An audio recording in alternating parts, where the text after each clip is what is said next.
नमस्कार, आदाब, जय भीम, सत श्री अकाल। मैं हूँ माजिद सिद्दीकी और आप देख रहे हैं फोकस हिंदुस्तान न्यूज़ चैनल। आज की ख़ास खबरें सब्सक्राइब करें, लाइक करें, शेयर करें। फिर आऊँगा एक ताज़ा खबर को लेकर माजिद सिद्दीकी।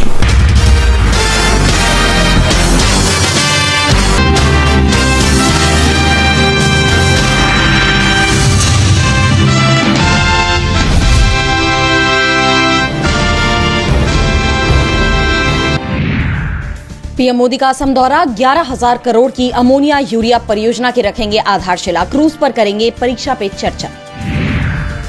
महाराष्ट्र नगर निगम 2025 चुनावों में वोटों की गिनती जारी, शिंदे गुट का दावा, बीजेपी सबसे बड़ी पार्टी बनेगी। यूपी बीजेपी की कल एसआईआर को लेकर बड़ी बैठक, सीएम योगी भी होंगे शामिल। विदेशी फंडिंग के आरोप पर भड़की पवन खेड़ा की पत्नी कोटा नीलिमा, कहा यह झूठ है, केस करेंगे। भारत सरकार ने कंगना रनौत को दी बड़ी जिम्मेदारी, अब बनी हिंदी सलाहकार समिति की सदस्य। बीएसएफ कांस्टेबल भर्ती में पूर्व अग्निवीरों को मिलेगा 50% कोटा, गृह मंत्रालय ने जारी की अधिसूचना। मुंबई नगर निगम चुनाव में Republican party of India Mahayuti का हिस्सा बनकर लड़ेगी, रामदास अठावले ने दिया बयान। दिल्ली के आसमान में छाई स्मॉग की मोटी चादर, कई इलाकों में 400 के पार पहुंचा AQI। कश्मीर में पहला हिमपात, दिल्ली यूपी में कोहरे और शीतलहर से थमा जनजीवन, फ्लाइट रद्द और ट्रेनें घंटों लेट। दुबई में अंडर-19 एशिया कप का फाइनल आज, भारत और पाकिस्तान में खिताबी टक्कर। मुनीर के गले की फांस बनी अमेरिका की दोस्ती, गजा में सेना भेजने का प्रेशर। एप्स्टीन से जुड़ी 16 फाइलें वेबसाइट से गायब, सच की परत खुलने से पहले हंगामा। उस्मान हादी की जान जाने के बाद ढाका विश्वविद्यालय ने बोंगो बंधु हॉल का बदला नाम, गृह मंत्रालय को 24 घंटे का अल्टीमेटम। नेपाल में 5 मार्च का चुनाव टला तो सड़क पर उतरेगी एनसीपी, पुष्पकमल दहल बोले तिथियों का स्थगन स्वीकार नहीं। जेल से बाहर आ सकेंगे ब्राजील के पूर्व राष्ट्रपति बोल्सोनारो, सर्जरी के लिए मिली इजाजत। इंडिगो की एडवाइजरी, उत्तर भारत में घने कोहरे के कारण उड़ानें बाधित होने की संभावना। अमेरिका के टैरिफ का असर, चीन को भारत का निर्यात 90% उछला।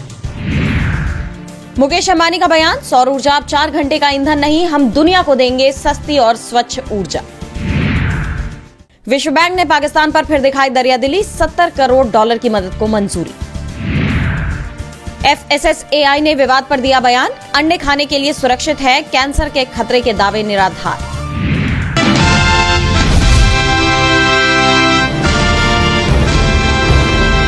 2015 में मोदी सरकार ने प्रधानमंत्री कौशल विकास योजना लॉन्च की थी। योजना शुरू होते ही घोटाले शुरू हो गए।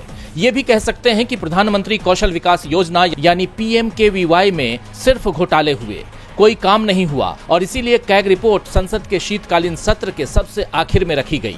18 दिसंबर को ये रिपोर्ट सदन में आती है और इसके अगले ही दिन लोकसभा की कार्यवाही 1 घंटे भी नहीं चलती और शीतकालीन सत्र को समाप्त कर दिया जाता है, जिससे विपक्ष इस पर सदन में चर्चा का दबाव नहीं बना पाए और घोटाले की सच्चाई को दबाया जा सके। रिपोर्ट में बड़े खुलासे किए गए हैं। कैग रिपोर्ट में खुलासा हुआ है कि प्रधानमंत्री कौशल विकास योजना के लिए 2015 से 2022 के बीच लगभग 14,450 करोड़ रुपए का बजट आवंटित किया गया था। इस योजना का लक्ष्य था 1,32,00,000 युवाओं को आत्मनिर्भर बनाना है, लेकिन बजट का बंदरबाट हो गया।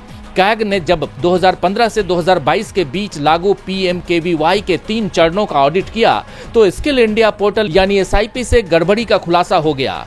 इन बैंक विवरणों में जो कुछ लिखा गया है उसे रिपोर्ट में बताया गया है। 95,90,000 प्रतिभागियों में से 90,66,000 यानी लगभग 94.53% मामलों में बैंक विवरण वाले कॉलम या तो खाली थे या वहां नल, नॉट अवेलेबल और 0 लिखा हुआ था। बचे हुए 5,24,000 खातों में नंबर के कॉलम में 111 या फिर 1 2 3 4 5 या फिर ABCDE या विशेष चिन्ह दर्ज थे।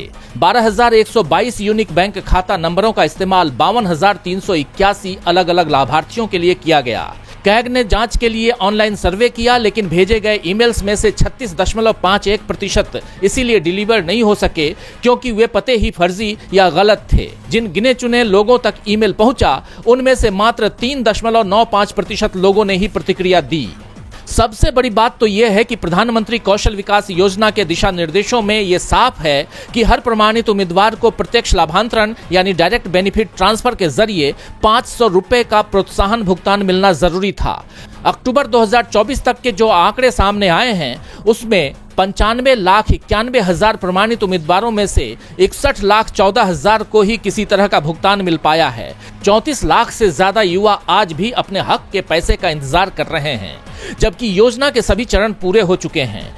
कैग ने घोटाले की परतें उधेड़ कर रख दी है। अब दावे हो रहे हैं कि ये 10,000 करोड़ से भी ज्यादा का घोटाला है और सरकार चर्चा के नाम पर सदन ही छोड़कर भाग खड़ी हुई। लेकिन अगले महीने बजट सत्र आ रहा है, इस घोटाले का जवाब सरकार को देना ही होगा।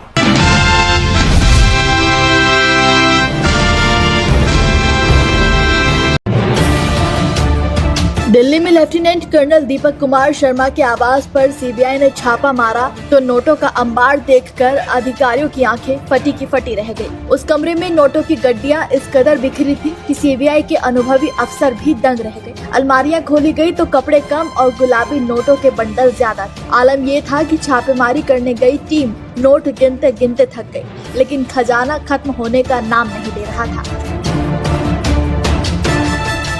देश की सुरक्षा की जिम्मेदारी लिए एक कर्नल के पीछे भ्रष्टाचार का ऐसा विभत्स चेहरा छिपा होगा, इसकी कल्पना शायद ही किसी ने की। आपको जानकर हैरानी होगी कि 19 दिसंबर 2025 को सीबीआई को मिली खुफिया जानकारी के आधार पर यह पता चला था कि रक्षा मंत्रालय के रक्षा उत्पादन विभाग में तैनात deputy planning officer lieutenant colonel Deepak Kumar Sharma एक बड़ी साजिश का हिस्सा है। सीबीआई की जांच में पता चला कि लेफ्टिनेंट कर्नल दीपक कुमार शर्मा कुछ प्राइवेट डिफेंस कंपनियों को गलत तरीके से लाभ पहुंचाने के बदले रकम ले रहा था। इसी दौरान बेंगलुरु की एक कंपनी द्वारा दीपक को 18 दिसंबर को 3 लाख रुपए की घूस पहुंचाने की जानकारी मिली थी। इसके बाद सीबीआई ने जाल बिछाकर शर्मा को गिरफ्तार कर लिया। सीबीआई ने जब उनके कमरे की तलाशी ली तो लेफ्टिनेंट कर्नल दीपक कुमार शर्मा के दिल्ली आवास पर 2.23 करोड़ रुपए की नकदी बरामद की गई। सिर्फ कर्नल दीपक ही नहीं, राजस्थान के श्री गंगानगर में 16 इन्फेंट्री डिवीजन ऑर्डिनेंस के कमांडिंग ऑफिसर पद पर तैनात दीपक शर्मा की पत्नी कर्नल काजल बाली के आवास पर भी सीबीआई द्वारा तलाशी ली गई तो वहां से 10 लाख रुपए की नकदी बरामद होने पर कर्नल काजल बाली के खिलाफ भी मुकदमा दर्ज कर लिया गया। पूछताछ में कंपनी के राजीव यादव और रवजीत सिंह के लंबे समय से दीपक शर्मा के संपर्क में होने की जानकारी मिली।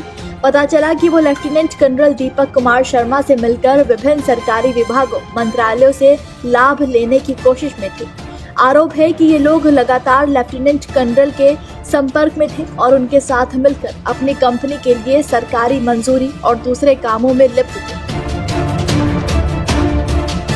सीबीआई का कहना है कि कर्नल की पूरी चेन का पता लगाया जा रहा है, जांच जारी है, आगे और भी लोगों की गिरफ्तारी हो सकती है। आरोपियों में दुबई स्थित एक कंपनी भी शामिल है। सभी पर आपराधिक साजिश, रिश्वतखोरी आदि के आरोप लगाए गए हैं।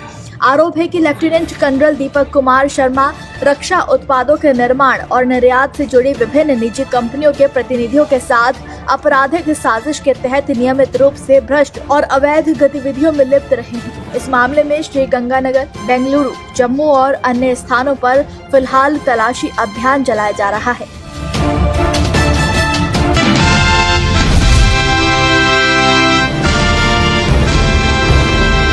उत्तर प्रदेश की योगी सरकार और सपा प्रमुख अखिलेश यादव के बीच कफ-सिरफ मामले को लेकर टकराव बढ़ गया है।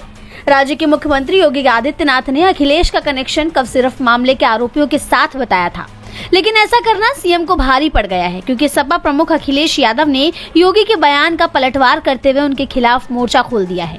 उन्होंने कहा कि अगर मेरी तस्वीर में खड़े होने वाला माफिया है तो मेरी तस्वीर सीएम और डिप्टी सीएम के साथ भी है। साथ खड़ा होने वाला ही अगर माफिया है तो मेरी तस्वीर तो मुख्यमंत्री जी के साथ भी है,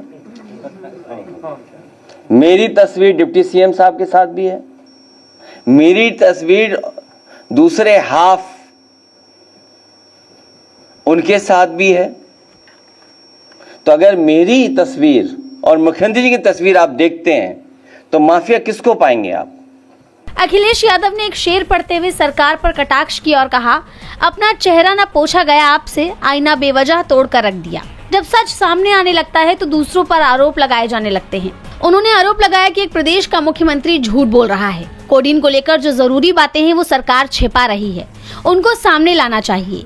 कफ सिरफ मामले पर उन्होंने सवाल खड़ा करते हुए कहा, पीएम के इलाके में इतना बड़ा रैकेट चल रहा है, ये बड़ा सवाल है। मैं अपील करता हूं कि माफिया पर बुलडोजर चलना चाहिए, जिसका कई हजार स्क्वायर फीट में घर है। जैसा आप जानते हैं कि पिछले दिनों प्रदेश में कोडिन बेस्ड कफ सिरफ की अवैध सप्लाई का बड़ा रैकेट पकड़ा गया, जिसकी जड़ें वाराणसी तक थी। इस मामले पर योगी सरकार की तरफ से अखिलेश यादव को घेरने की पूरी कोशिश की गई। यूपी विधानसभा के शीतकालीन सत्र शुरू होने से पहले मुख्यमंत्री ने कोडिन कफ सिरफ के मुद्दे पर बोलते हुए कहा था कि अभी तक जो अभियुक्त पकड़े गए हैं उनके संबंध समाजवादी पार्टी से मिले हैं।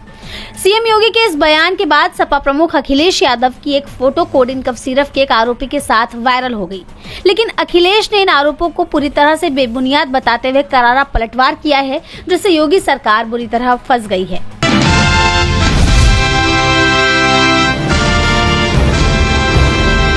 केंद्रीय मंत्री जीतन राम मांझी इन दिनों अपने बयान को लेकर विवादों में घिरे हैं। 20 दिसंबर को मांझी ने अपने बयान के वायरल वीडियो पर सफाई दी, लेकिन इस दौरान उन्होंने कुछ ऐसा कह दिया जिसने उन्हें सुर्खियों में ला दिया। उन्होंने अपनी ही पार्टी के प्रदेश अध्यक्ष को भागने वाला प्रत्याशी तक कह दिया। डीएम से सेटिंग कर चुनाव जितवाने वाले बयान पर सफाई देते हुए उन्होंने कहा कि ना तो चुनाव मशीनरी में कोई दोष है, ना ही अधिकारियों की भूमिका पर सवाल उठाए जाना चाहिए। कमी हमारे कार्यकर्ताओं में है, जो दबाव में आकर मैदान छोड़ देते हैं। उम्मीदवारों को आखिरी वक्त तक लड़ना चाहिए। दरअसल हाल ही में जीतन राम मांझी ने एक बयान दिया था, जिसमें उन्होंने 2020 में एक प्रत्याशी को डीएम के साथ सेटिंग करवा के विजयी बनाने का दावा किया था। इतना ही नहीं, मांझी ने यह भी कहा था कि इस बार यानी 2025 के चुनाव में प्रत्याशी 1600 वोट से नहीं हारते अगर उनसे संपर्क किया होता तो। उनका यह बयान जब वायरल हुआ तो सोशल मीडिया से लेकर राज्य और केंद्र की सियासत में बवाल मच गया। विपक्ष ने भी इस मुद्दे को लेकर मांझी समेत पूरे एनडीए के खिलाफ मोर्चा खोला और उनके इस बयान को वोट चोरी के सबूत के तौर पर देखा गया। अपने इसी बयान पर सफाई देते हुए उन्होंने अपने प्रदेश अध्यक्ष अनिल कुमार का नाम लेते हुए कहा कि वो हतोत्साहित होकर चुनाव स्थल छोड़कर भाग गए। मांझी ने यह भी कहा कि उनके बयान को तोड़ मरोड़ कर पेश किया जा रहा है। उनका मकसद केवल कार्यकर्ताओं का मनोबल बढ़ाना था, न कि किसी अधिकारी पर आरोप लगाना। मांझी ने अपने पुराने बयान का खंडन करते हुए जो सफाई दी, उससे उन्हीं की मुश्किल बढ़ गई है। अब मांझी की ये सफाई सामने आने के बाद बिहार की राजनीति में बयानबाजी का दौर और तेज हो गया है।